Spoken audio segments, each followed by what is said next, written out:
This is a spoiler warning, you insignificant worms, so take heed, for I am Baalzaman, Heart of the Dark.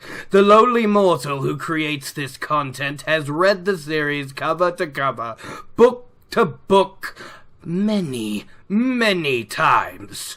He will be discussing everything he can think of, irrelevant, relevant, regardless.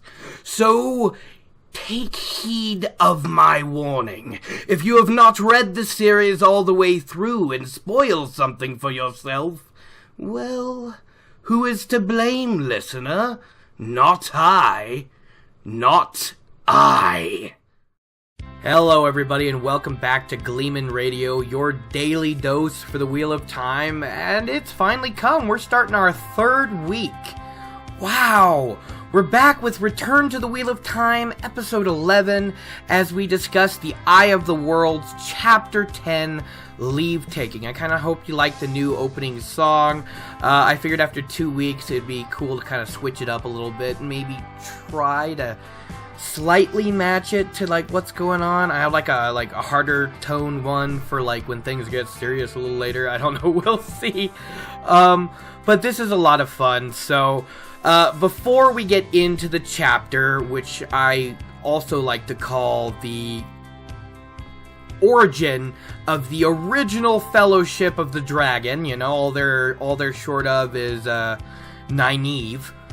Maybe Elaine, you know, but, you know, that original kind of group completely supporting Rand. But before we get into the chapter, maybe we should discuss what happened the last time. It was three kind of parts. First, we had Rand's first dream sequence with Baalzaman, and he was like, well, no wonder I had bad dreams, because I had a horrible night, and no food, and no rest, and Trollocs, and Aes Sedai, and all she was talking about. No wonder I had nightmares. Not in denial at all. We're gonna give him an excuse, because this was the first one. Alright, but Moraine did say, oh, thanks, Kat, for walking all over my computer. I'm sorry. She's being very pushy today. Yeah, Rand had his first dream, the first of many, ignoring it completely, even though, you know, Moraine did say, bad dreams, let me know. Whatever, right? Next, he had this really heartbreaking goodbye with his father. It was really touching, it was really nice. Tam only cared that Rand was better, and that he really does plan on following Rand, you know, when he can. And we learned that that was true. Tam and Abel went to Tar Valon to find out about their son, so that was kind of cool. And then we leave off on Moraine telling this beautiful rendition of the tragedy of Manetheren, and I feel like I kind of dropped the ball here. Like I said, I got so into the story, even though I'd heard it so many times, that I didn't take notes, and I said I was going to listen to it again, but time kept slipping by, and it took 4 hours to upload that video. Oh, God, but, I'm sorry, I really feel like I let you down there, that I petered out, that was really kind of sloppy ending, and I do apologize for that. I do plan on picking up the quality here and working a little bit harder, because if I want people to listen, it has to be something I'll listen to, and I would get a little bit frustrated with that sloppy ending. Maybe I'm overreacting. I don't know. So, yeah, well, that's what happened last time. Let's just move on. Let's hope this one isn't over an hour or two. I'm trying to keep them more like 45 minutes to me is good. You know, I'm covering one chapter, okay? I was listening to the Dragon ReRead the other day, and it was chapters 1 through 4 of The Lord of Chaos. The Dragon ReRead is a fantastic Wheel of Time podcast, by the way.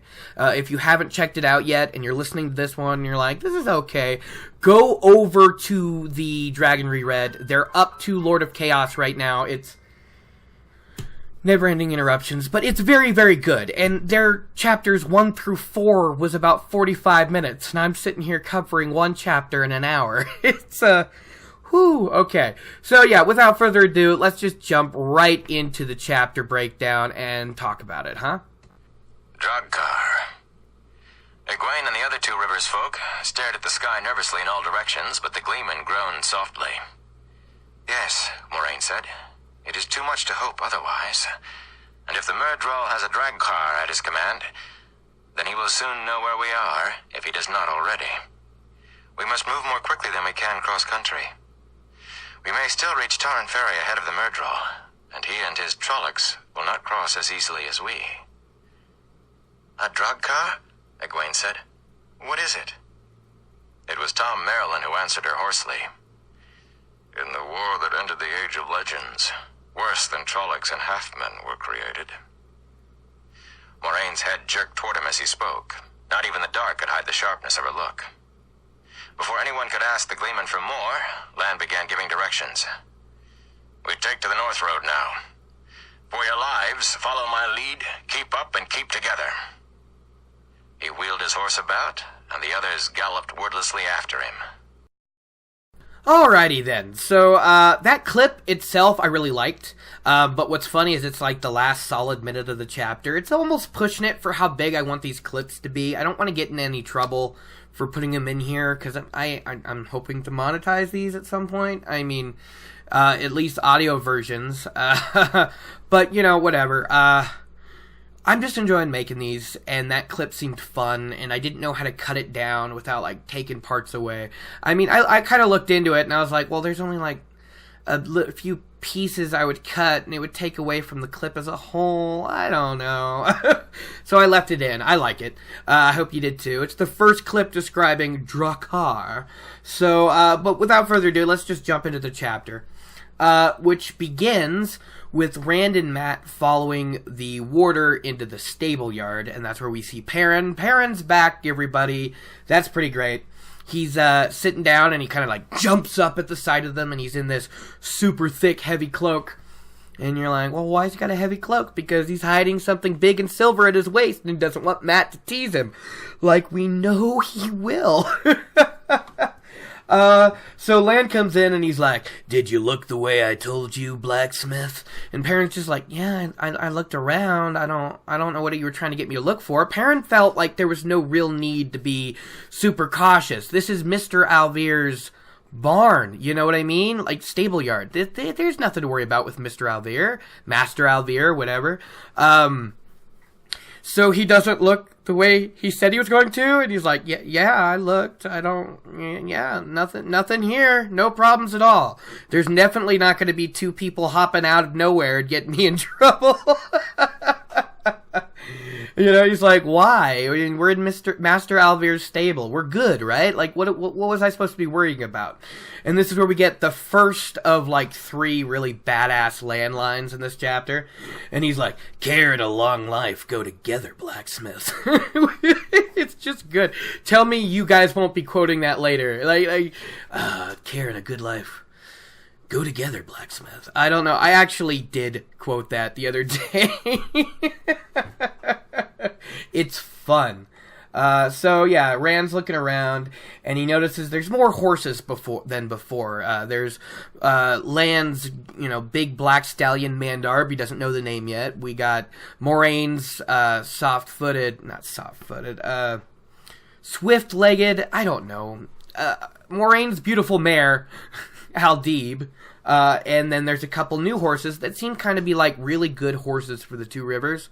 And he's like, oh, wow, we got more horses. They must have been expensive and bought at the last minute. That's you kind of wonder how much money Moraine and Lan threw around in this first book. Because they really do toss around a lot. They're giving it away to village kids, right? And then eventually there's going to be a ferry that needs to be taken care of, and then there's going to be an inn that needs to be taken care of, and then, you know what I mean? She's tossing around a lot of money. Lady or not, Aes Sedai or not, she's gonna have to, justify some of these expenditures, isn't she? Yeah, so more horses than before. Lan's kind of looking around, and he's like, there's no time to do a better inspection. I'm sure the blacksmith didn't do well enough, but no time. And he goes and I like this description.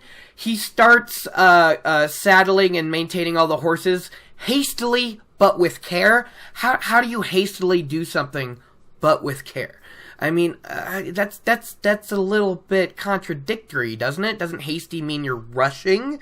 Therefore, you might not be doing the best job? I mean, it could be that he's just simply so proficient that, you know, he can do this in his sleep, and he's doing it quickly and efficiently, but hastily just shouldn't have been the word used there if that's the case. It's just a little odd to me. I don't know.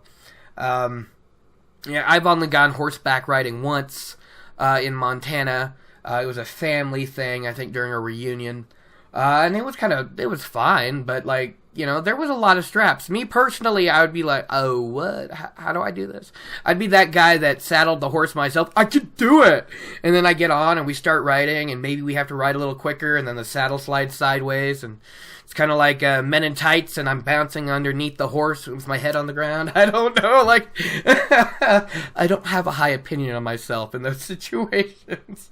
Matt notices Rand's sword, and he starts joking about it. He's like, hey, you becoming a warder? And then he sees Land, and he's like, oh, or a merchant's card? I see, an honest man's weapon isn't good enough for you. And he's, you know, showing his bow and quiver.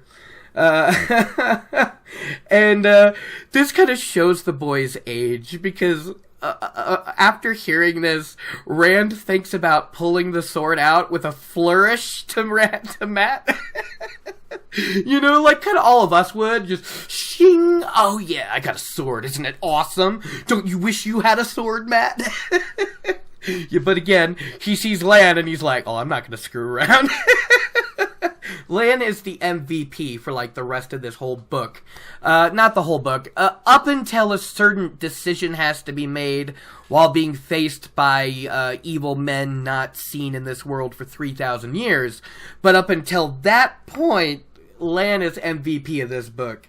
I love how when Matt is teasing Rand about the sword, Perrin kind of shifts awkwardly. He's like, oh, what's wrong with the sword? And that's when we kind of notice he's trying to recover his side with the cloak. And Matt's like, whoa, what is that, buddy? And Perrin's got this huge half-moon battle axe with a spike on the top.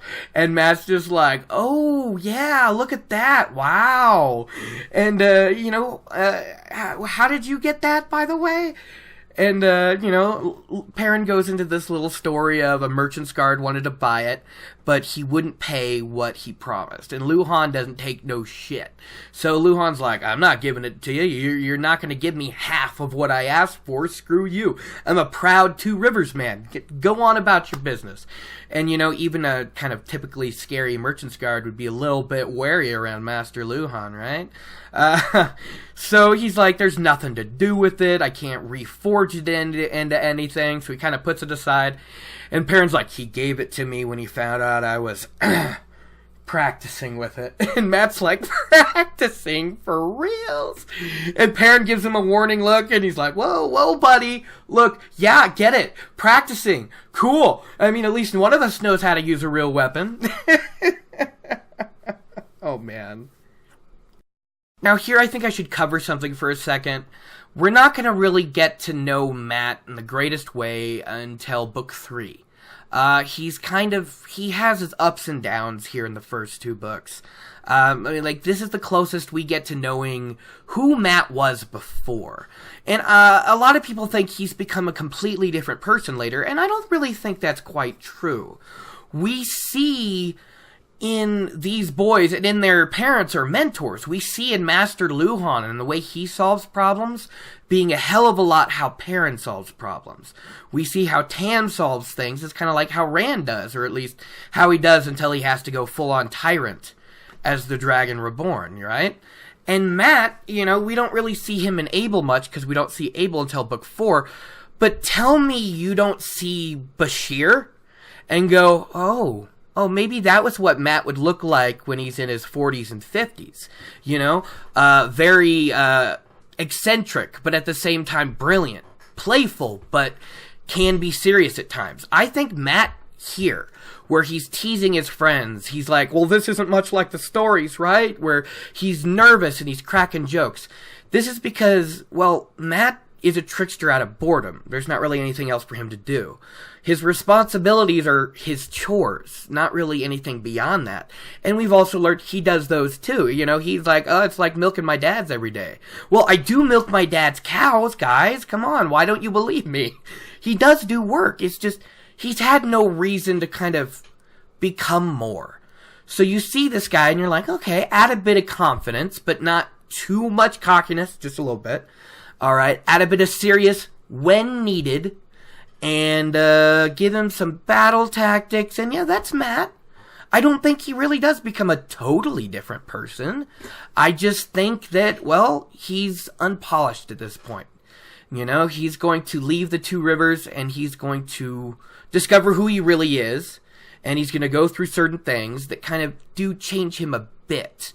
But I think it changes the way he goes about things, not who he is personally. I just wanted to get that out because we're really not going to have a lot of Matt, you know? He doesn't get that POV chapter until he wakes up after being healed from the dagger. So, and once he gets the dagger, he kind of starts being a bit of an asshole for the most part, you know? He's still pretty good with Rand, you know, even almost up to the end. So, I don't want to go too off topic here. But yeah, so Matt was like, aha, at least someone knows how to use a real weapon. And that's where Land comes in, being the MVP. Again, he's like, that bow is a real weapon. So are those slings you children use to hunt with. Just because you've never used it for anything other than hunting or playing doesn't mean it can't be used for more. And then that's when we get Land's badass line number 2 of the chapter. Anything can be used as a weapon, if the man or woman holding it has the nerve and makes it so. Man, it's just so cool. Come on. Lan is great here. And he's like, keep that in mind if you want to survive the journey alive. It's going to be rough, it's going to be long, and it's going to be dangerous. Lan is cool. Lan is cool. And this kind of has the boys kind of go silent, you know? Because they're trying to not be afraid. So that's why they're kind of boasting and joking, you know? And this just kind of makes it crash home. We're leaving. None of us really want to leave. We all fantasized about it, but this is not how I wanted it to happen, if it ever did. And Matt's like, this is really not much like the stories. I wish it was better. And Perrin's like, I don't know. It sounds like the stories to me. Being chased by Trollocs and led by an Aes Sedai. And Matt's like, an Aes Sedai? In the Two Rivers, man. Wow. It's just, wow. And they're like, do you believe her about all this? I don't know what to think. And Rand's like, I don't know, man. But I asked the mayor, and he seemed pretty sure, you know? It really was just Perrin and my farms attacked, and then the forge, and Luhan's house, and then your dad's house, Matt. And they're all just, what? Wait. You asked the mayor? And he's like, well, I wasn't, like, revealing anything. She's like, she said not to tell anybody, dude. Nobody. And he's like, you didn't want to cover your bases? You didn't want to say goodbye? You didn't say goodbye to the Luhans or your families or your and they're like, she said not to tell nobody. I'm not disobeying an Aes Sedai. She said leave notes. I left a note. Okay? I'm sorry. She said leave a note. We left a note. We are not crossing this woman. And Matt's like, Rand, dude, you don't get it. My mom thinks Tar Valon is the next thing to Shale Ghul. She would, like, lock me in the cellar if I tried to go. And I'm sitting there going, dude, your sisters are gonna be on their way soon. So either you're exaggerating, you're wrong, or Moraine / Varen / Alana kind of helped alleviate her worries. I don't I don't know. Perrin going on about it too. He's like, you know how stubborn Master Luhan is. He wouldn't really be up for this, and Mistress Luhan is worse. You should have seen her, Rand. She's hoping some Trollocs are still around so she can give him a piece of her mind. I love it. If an Aes Sedai doesn't know what to do about this situation, who does? We don't really have a choice but to obey her, Rand. And Rand's like, I guess that's true. At least my dad agrees. He does say we have to go. And that's when Moraine shows up, and she's just like, you told your father about this journey, huh? And Rand's like, yeah, I had to tell my father. And she looks at the other two boys, and she's like, did you also disobey what I told you? Did you also think a note wasn't good enough? And they're like, no, Moraine Sedai, no. We did exactly what you told us to. No problems at all. We are behaving ourselves. We didn't tell no one. We left notes just like you asked. Don't only be mad at Rand. Rand's the idiot, not us. They're throwing him under the bus, man. It was great. And she kind of waves them to silence and gives Rand a sharp look because, again, there's alludings later in the book that I remember, and we'll talk about it more fully when we get there. But there is points where Moraine's like, you three should have been willing to step in line whatever I said, but from the very beginning, you went your own way. And I don't think she used some kind of compulsion, but I don't know what she might have done. I don't know, because we kind of see that later, You can't compel a man that can channel through a water bond to do what you want. Maybe this is something like that. Maybe she's suggesting with the power, and only kind of a strong will or honest to God, through the very soul denial of the order can stop it, right? It's not forcing anybody. They do have a choice, but usually they're going to do what's being told. And Rand's inner power may be interfering with that. Or his Two Rivers blood. Or his Aiel blood. Who knows? So Land's like, well, it's time to go. We might as well get off sooner or later. And Egwene just pops up, not without me! Oh, that was loud. I hope that's not bad on the microphone, but goodness. Lan is startled. He starts to unsheath his sword, and then he sees who it is, and he's like, God damn it, and he slams the sword back into his sheath. And Rand almost falls over in shock. And what do Matt and Perrin do? They just turn to Moraine and start babbling I swear we didn't tell her. I swear. We didn't do anything. But Moraine is ignoring them and staring at Egwene, who's just standing there straight backed, her chin held high. She's defiant. She's like, nah, I'm coming too. This is not gonna happen. You are not leaving without me. She's like, I have everything I need on me. I have food, I have water, I have clothes. No, I am coming. I won't be left behind. I won't. And how do we put Egwene here? Is it really just wanting to see the world? Is it Ta'veren pulling? Because let's be honest, if Egwene didn't leave with them, things might not have gone well. Not well at all. Egwene has a huge impact on the story overall, and her most, of course, be bringing the majority of the Aes Sedai to at least, if not being, open arms with Rand, at least being we can rub shoulders and get things done together, And Siwan would have tried to control him, and Elaida would have tried to leash him. It's just, Egwene is the best opposite. And I love how maybe the reason Robert Jordan put them in a pairing right here, maybe the reason they are in a relationship is because, well, they are suited for each other in a way. They are opposites but united. They both become the leaders of the corresponding power. Egwene becomes the Amerlin, and Rand is loose there, and he brings back the male channelers. He turns them into the Ashaman, the guardians of the people.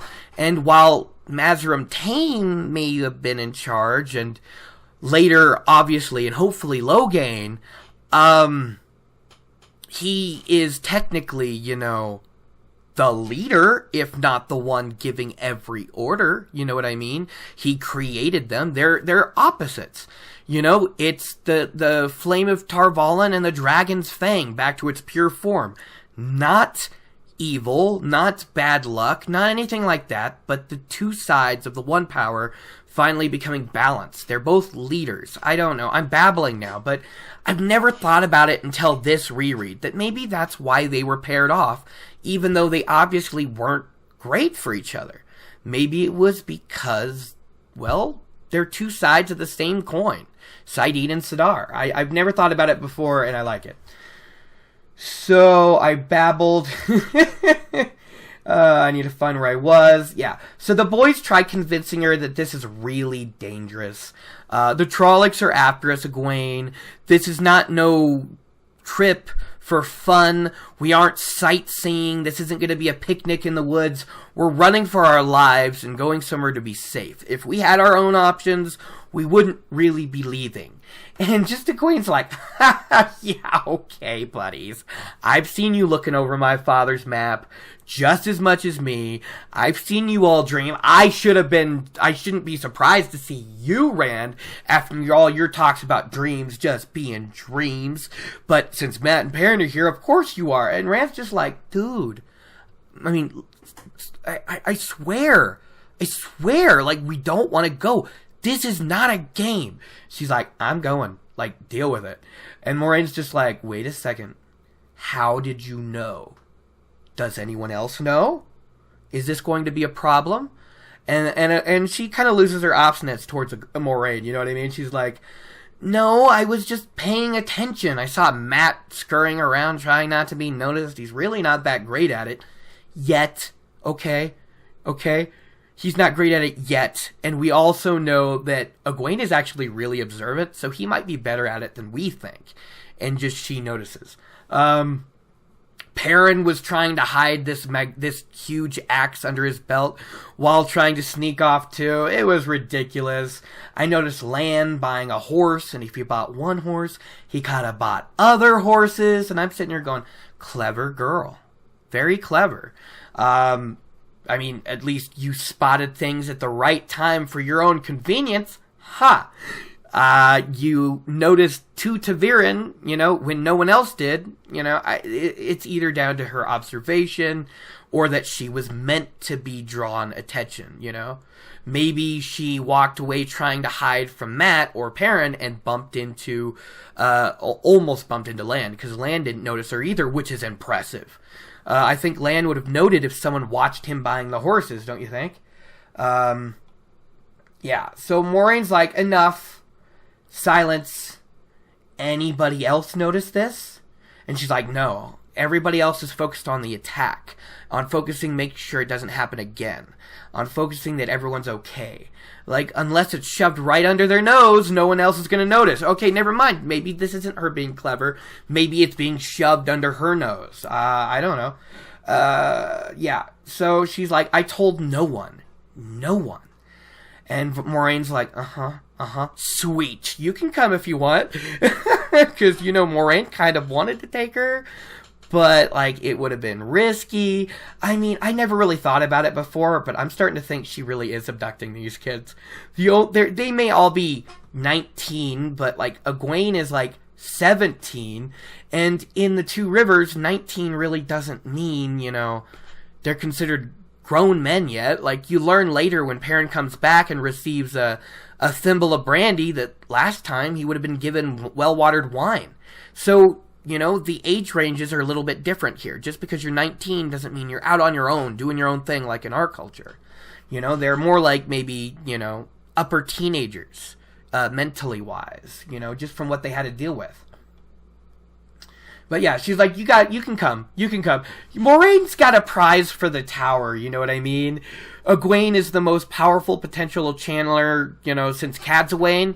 I get a little confused because I look at the rating charts, and why does Cadsuane above Egwene? Is Cadsuane actually more powerful than Egwene? Because they say the most powerful in 100 years... no, like 1,000 years, right? But it says Cadsuane's more powerful. I'm just so confused about that. But regardless, she's got her bragging rights. She's got to be thinking, that Elida, I hate her so much. And she's always talking about bringing Elaine Dracan to us. That she's going to be so amazing. Haha, wait till they see Egwene. Oh, and I can tell them about Nynaeve and about all the other girls. She's like, yes. Screw you, Elida. Screw you. This is going to be great. Bragging rights, man. But Land actually shows some emotion. It's like a flicker of the eyes, but we all know what that means for Land. And then suddenly he gets all angry. No, Moraine! And she's like, no, it's part of the pattern. And he's like, that's ridiculous! There is no reason for her to come, and every reason for her not to come. No! And she's like, yes, there is. It's part of the pattern, Land. Shut up so I can show off Elida. It's like, alright, we gotta go. We won't be safe until we get to Tar Valon, so we might as well get to damn Tar Valon. Lan is getting upset. And, Egwene is, she's stubborn. And Rand's like, shit, there's no way around this now. There's no way around this now. I know how she is. I know that, way she's standing, that posture. She's digging in her heels and nothing's gonna stop it. And Moraine's like, if we leave her behind, she might warn the village. And Egwene's like, I wouldn't do that. And I'm sitting here going, I'm not so sure about that, Egwene. You are one of the most stubborn female characters in the entire series. And I can't see you running off to tattle, but I see it more like if Lan doesn't tie you hand and foot, you're gonna follow anyways, and Rand knows that. So Lan is not exceptionally happy about this. He's kind of frustrated. He's like, another person to guide, not a fighter. I don't know why Moraine wants her. Oh, crap. Is she a channeler? Bragging rights or something. I don't know. It's inference, guys. That's not in the chapter. But, Lan's just like, fine. She can ride the Gleeman's horse, I guess. I'll leave enough money for him to buy a new one when he leaves. Whatever, okay? Let's just go. We gotta go now. And Tom, pops out of the top and he's like, that's not possible. I'm coming with you. Tam's sword flies out of his sheath again. Tam's sword, god damn it. Lan's sword flies out of his sheath again. And this time it stays out. Yeah, remember, Lan doesn't trust or like Tom yet. He's like, this guy's a little bit too much of a know-it-all. He bothers me. Probably the whole Game of Houses thing. I think Lan is actually not ignorant at all in politics. He can probably tell this old man is very crafty, and his job is to protect, 5 people now? 3, 4... 5 people, including Moraine. If this happens, 6. He's like, come on. And Tom's got all this stuff. He's got his harp. He's got his flute. He's got his cloak. He's got everything. And he's all ready to go. And he's like, this town doesn't need me anymore. They don't want songs and stories now. They want to rebuild. And after last night, I definitely do not oppose to traveling alone. And Lan glares at Perrin, and Perrin's like, I didn't think about checking the loft. Again, Perrin, if you had the super smeller, this wouldn't have been an issue. Okay? Quit ignoring the wolves. No, he's not ignoring wolves yet. But, there are a lot of wolves about. I'm just saying, unless they're the Trollocs killing people, there are wolves all about. Maybe they're actually trying to get closer to Perrin already without really knowing it. We don't know, because we don't really talk to any Two Rivers wolves, because by the time we get back, they're, all dead. It's really sad. So Lan's like, is this part of the pattern too, Moraine? Like, he's like, come on, let me kill this one. He is not to be trusted. But no, don't kill Tom. Tom's the best. He's your replacement, Lan. Like, you're gonna get Nynaeve, and then Tom's gonna be back with Moraine. It'll be great. Don't kill him yet. But Tom insists on traveling with them. He's like, I put many a thought over a mug of ale about how I want to end my days, and in a Trolloc cookpot was never one of the options. So traveling with an Aes Sedai and a warder, that's what I'm going to do until I know I'm away from him. Tom's smart, and because he's not looking at Lan. He's not explaining himself to Lan. He's explaining himself to Moraine, because he knows, you know what I mean? And then once he thinks he's kind of got Moraine, he's made his point. He walks right up and he kind of glances at Lan. He's like, "Put that away. I'm no cheese for slicing." I love Tom. That's probably Tom's best line in the chapter, man. But Moraine's like, "Are you sure? Our journey will be swift and at night and very likely dangerous." And Tom's just like, "If it's safe enough for the girl, it has to be good enough for me. Besides, what Gleeman would not go through a little danger for the chance of performing at Tar Valon?" Which we know is bullshit, because Tom never really wants to go to Tar Valon.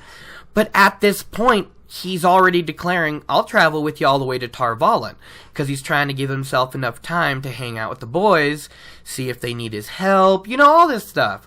Also, Moraine's a fine woman who can tell one hell of a story, so you gotta check her out a little bit more too, So Moraine nods. "All right, you can come," and Lan sheathes his sword, and Rand suddenly wonders what might have happened if Moraine never gave that nod. I'll tell you what would have happened. The world would have been over, okay? After Shadar Logoth, if we did not have Tom, Lan again, Tam, Lan, Rand, Tom, Tam. Come on, guys, this is... I cannot wait until these characters are slightly spread apart, so I don't keep saying the wrong name. It's getting very frustrating, probably for you guys too. I am sorry. So what would have happened if she didn't nod to Tom? Tom would be dead, and Tom would not have been able to save Rand and Matt. He would not have been able to help out Egwene, Elaine, and Nynaeve and Elaine and Tanchico. He wouldn't have been there to save Moraine from the Aelfin and Ealfin. You get what I mean? Like, this would have been a huge problem in the pattern, man. Huge. I'm happy Tom lived, because he's one of my favorite characters in the entire series. Everything's happening. And suddenly it's like, great, now we need another horse. I suppose I can go buy one. It's going to take more time. And Rand's like, "Bella!" He's like, "What?" Bella. He knows Egwene's not going to back down. So all that was left to do was help. Bella is strong. She's not as big or as fast, but she can hold herself. I ride her sometimes. She's all we got. And Lan kind of looks in at Bella, and he's like, "Better than nothing." Better than nothing? This is like the one time, Lan, you are wrong. Okay, besides almost killing Tom. Okay? Bella is like the most famous, awesome horse in the entire series, and I'm pretty sure everyone listening agrees with me, okay? Never talk down to Bella again. Never, Lan. Just don't do it. So, Lan kind of has Rand saddle up Bella. He goes and he gets everything he needs. He puts it all on Bella. Bella's a little confused, because when Rand rides him, it's usually bareback. She's not used to the saddle and all that, straps and everything. Egwene gets into the saddle, and since her skirts aren't divided for riding, her skirts go up, and they show a good amount of her ankle. Oh, wait, all the way up to the knee. Oh, goodness. Different times. Remember, the Ta'veren people, the Two Rivers people are a bit prudish. Next, we actually get a genuinely sweet moment from Rand and Egwene, one we don't get very often. And he's standing up there with her, and he helped her onto the horse, and he's like, I really don't think you should come. We're not joking. This is dangerous. This is problematic. We're not playing around here, please. But you're not going to change your mind, are you? So I promise I'll protect you. And she kind of reaches down and, like, strokes his hair, and she's like, we'll protect each other, Rand. That's what we'll do. But right now, you better look after getting on your horse, because everyone's ready to go but you. And it's a little embarrassing, a little comical, but it was this really nice, sweet moment between two characters who don't get a lot of sweet moments. You really wonder, why were they together? And then you see something like this, and you go, okay, cut away all the bullshit. They cared. That's what mattered. Probably had crushes on each other. They're both attractive people. They just hadn't found ones that made them even more excited yet. So Rand gets on Rand gets on a gray stallion named Cloud, and he understands why his buddies didn't get on Cloud, because it belonged to John Thane, and the old miller used to race the horses against merchants' horses. Cloud is very frisky, a little bit hard to control, and Rand's like, wow, man, like, Land must have shelled out a lot of money for him to buy this horse. So yeah, they're all starting to leave. They're kind of jumping at shadows. Egwene kind of comments that, wow, a field mice is going to run us up a tree. Because they're hearing all these sounds in the woods, and it's making them a little nervous. And Land's like, better it have been wolves. And Perrin's like, wolves? Why would we ever want wolves around? Yeah, Perrin, why would we want wolves? And Land's like, because wolves don't like Trollocs, blacksmith. If I'd heard wolves out there, I'd know there were no Trollocs out to get us. It's pretty cool. Makes sense, too, from later in the story. Everybody's riding out. They're not out of the sound yet. They're making their way slowly kind of through, taking their time. Everyone's trying to crowd around Land because they know he's the safest person to be around, but they can't crowd him, so they're kind of in a little bunch behind him. Anyway, so they're sneaking out of town, and they need to avoid patrols of Two Rivers men, because after last night, they're all like, we're not going to get snuck up on again. Not going to happen. So they pulled, like, bits of armor and old rusty weapons out of their, attics and cellars, and they're walking around trying to keep watch, and they're doing all right, but, Land's like, 2 Duval Trollocs would have them for dinner, but they have eyes and ears, so, like, it's this cool little bit of them sneaking through the town, avoiding the patrols. They actually cross through the Wine Spring River, the little stream. It's called, but in town, around that town area, it's just a little stream.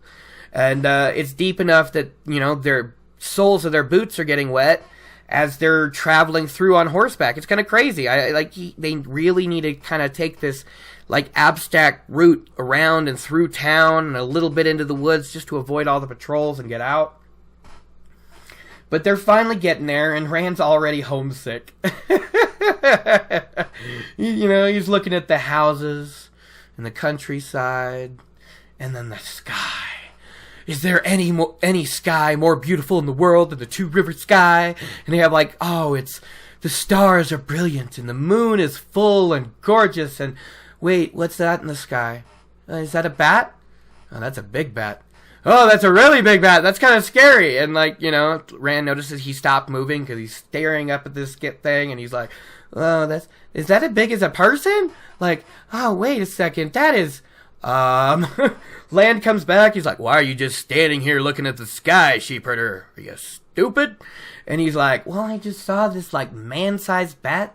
It's weird. I'm this is wrong, right? I'm imagining things. And Land's like, shit. Drakkar. And the Two Rivers folk are like, what? Drakkar? What the hell is that? But Tom's like, oh, god damn it. He doesn't do that, but it describes Tom, groaning audibly. Now, we don't actually get what a Drakkar is yet. We only know it's a shadowspawn that flies in the sky. And we get Tom's whole, in the age of legends, during the war of power, things worse than Trollocs were made. You know, bringing this really sharp gaze from Moraine, you know, like, is this an angry look? Or is this a kind of appraising look? Like, oh, don't talk about things that are gonna scare them, Gleeman. We gotta keep them together. Shush! Or was it, oh, the Gleeman knows about Drakkar too. Am I liking this guy, or am I gonna have to kill him later? Oh, have Lan kill him later. You know what I mean. Yeah, I like it. So, yeah, there's a Drakkar flying through the air. It's obviously kind of a shadowspawn scout. And if that's the case, the Murdral already knows where they are. So we get, like, awesome line number 3 from Lan. And it's like, well, we gotta go. Keep up with me. You heard the clip. For your lives, follow me. For your lives, follow my lead. Keep up and keep together. And then he gallops off into the pursuing chase of the next chapter. Alright, guys. I'm sorry if that was a little rambly. I'm trying to change my style a little bit. Make it more focused. I still rambled forever. But whatever. I'm enjoying talking about it. I hope you're enjoying listening to it. Overall, this chapter was pretty good. It was the formation of that original group that's like 100% on Rand's side. You know what I mean? We've got the Moraine, the advisor, Lan, the teacher of like how to be a man, you know, getting him sword ready, getting him leadership ready, you know, getting all those Shienaran, you know, borderland sayings into his head. Life is lighter, death is lighter than a feather, duty heavier than a mountain. Lan's gonna be that mentor that teaches him how to stand strong. You got Matt to be his general and horn sounder. You know, he's the bannerman. He's out there yelling. He's not the bannerman. He's the general and tactician. You've got Perrin, the bannerman and the gatherer of men. You know, think of how many men he gathers for the cause, technically. Then you've got Egwene, the sometimes advisor / co-leader of the other side. You know, you're going to have Nynaeve coming in soon, the only person towards the end he trusts to heal him with the power, like, without question. You know, I still count Nynaeve as part of that fellowship, but she's not there yet. She'll be there in a few chapters, so it was a lot of fun. We kind of understood a little bit better why Rand and Egwene were a thing. They cared for each other. They were right for each other, but I still think they were right for each other in the Emond's Field. But I still think that really they were also put together to show the contrast. They are two sides of the same coin. Great leaders and powerful channelers that will lead the opposite sides of the one power. You know what I mean? It's very cool. Lan was MVP for sure. You know, belting all these ridiculously cool lines. You notice that when I'm like quoting him, I was getting a deeper voice because Lan is awesome and he has to be taken seriously. I don't know. Tom almost got killed. Luckily he didn't, because that would have screwed a lot of things up. And Egwene has a prize for Tar Valon. You know, I don't know. She doesn't spend a lot of time in the tower, but you gotta think, like, ooh, Sawana's gonna be so happy about this. Oh, that's everything for this chapter. I hope you guys are enjoying it. If you would like to send me in a spoiler warning with you kind of acting as a Forsaken, I think that'd be really fun. No pressure at all. I think it would be really cool. And I'm not the best at voices. And especially if, like, you know, a female listener sent in a Lanfear or a Mogideon or a Semirog, or, you know, that would be really cool stuff. I would love to put that in here as that spoiler warning. Also, if you guys, any of you are artists, I don't think there's enough Wheel of Time fan art in the world. Send one of those to me. You're signing on it, you know. I want to give you a shout out for how awesome you are. My stick figures look badly drawn, okay?